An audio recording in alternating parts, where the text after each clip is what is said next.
Cyrus Carmack-Belton.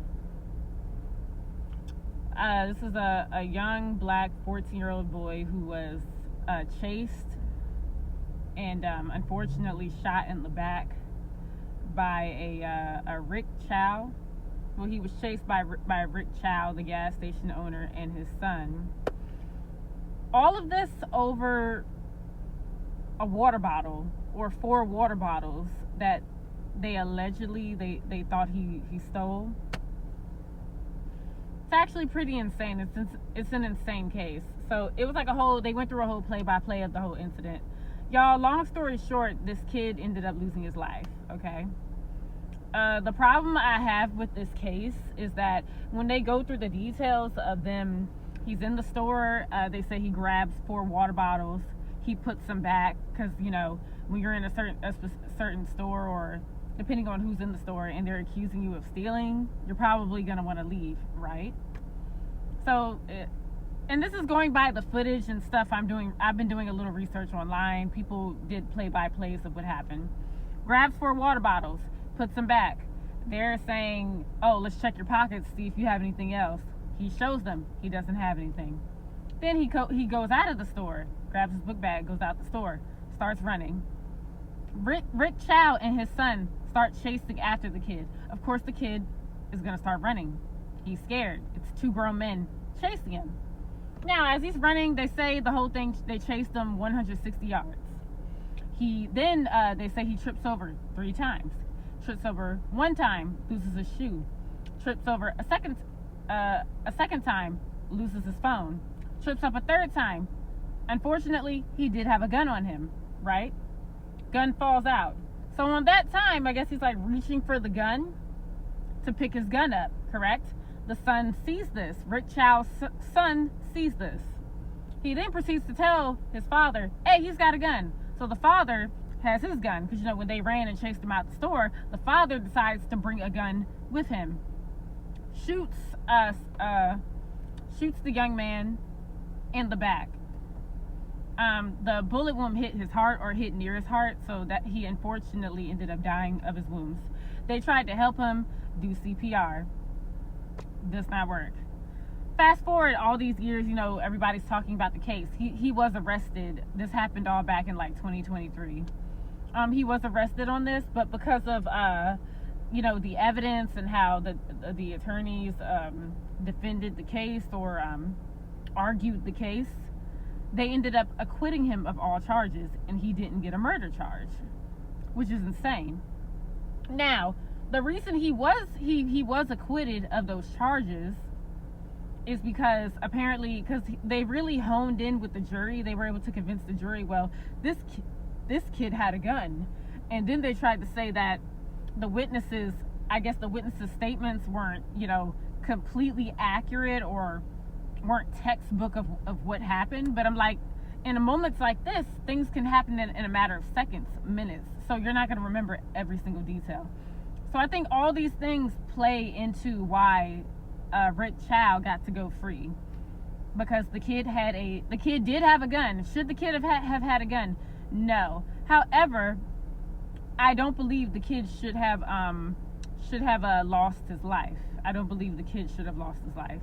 And technically, they tell you if there is like a crime or something going on at all, there should not be you're not supposed to, like, if you suspect somebody of stealing something from out of a store, you shouldn't chase after the person. Like, I felt like that was excessive, the chasing after them and then running after him, and then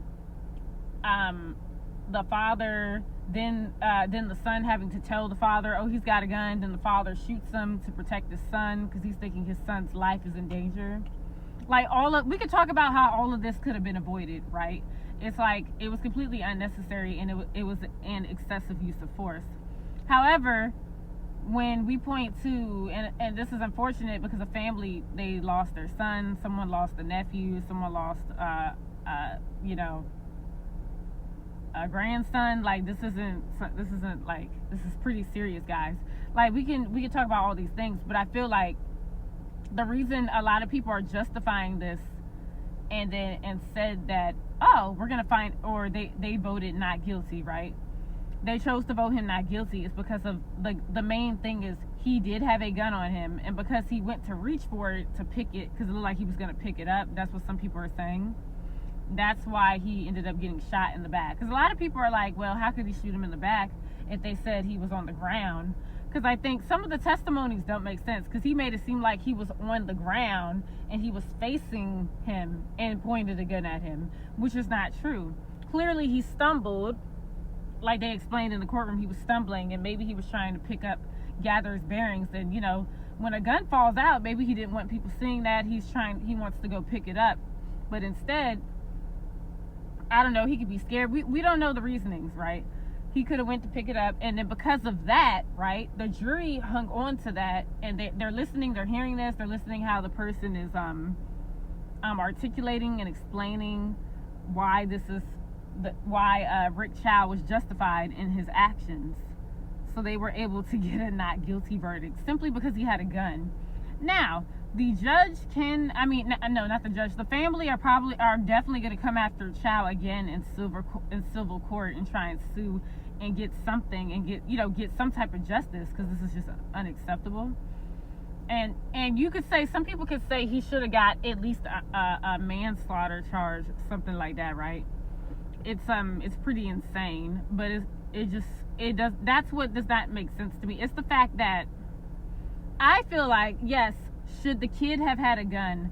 No. Him reaching for it, yes, that is suspect. Would anybody suspect that the person's going to try and kill them if they're stumbling over reaching for a gun?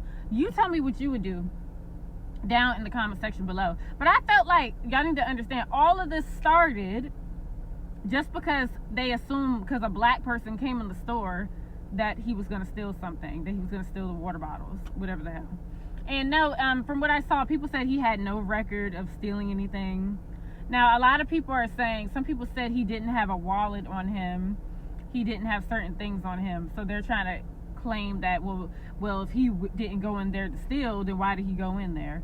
You know, a lot of people are trying to like say all these different things. So I don't know. People are saying he didn't have, because if you're gonna pay for something, wouldn't you have a wallet on you? Wouldn't you have certain things? Y'all, we don't know. And then it's what else? A lot of people talk about the different laws and the laws in South Carolina, and they're saying that there is no first degree, there's no second degree or third degree murder. It's just murder in South Carolina, right? And then the laws there are kind of different. Like if I guess, like, they're basically saying that if Cyrus pulled his gun on the guy, that wouldn't be considered self-defense, because he couldn't claim that his life was in danger. The kid, if he happened to pull a gun on them and tried to shoot them, like, a lot of people are saying, they're trying to flip it and say, could it have gone that way, and would he get the same grace Rick Chow did if he shot at them and unfortunately he took someone's life, and God forbid, you know, and if in like another reality he lived, you know what I mean? So that's what a lot of people are saying right now. That's what a lot of people are thinking. Other people are saying, well, no, this isn't like that's not that type of situation, because he's running away from them. And a lot of people say there are laws against shooting somebody in the back as well. Like, if someone's running away from you, what gives you the authority to shoot them in the back? You know what I mean?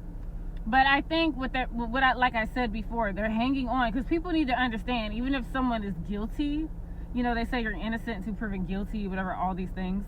People need to understand that because of that little detail of him reaching for the gun, what do you think a jury is going to think when they hear that?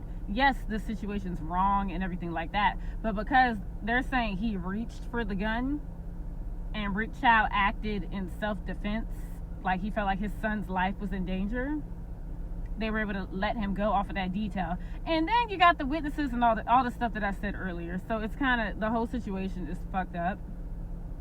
But I would still pursue, like the family is doing, pursue a civil suit, because even if, yeah, they can try and justify it, it's still wrong that it even escalated to that point in the first place. And then we could get into why that kid had a gun. He shouldn't have had a gun. We don't know what his life is. We don't know what's going on. But yeah, that's about it. I'm gonna keep this video's long, but yeah, it's just kind of crazy. It's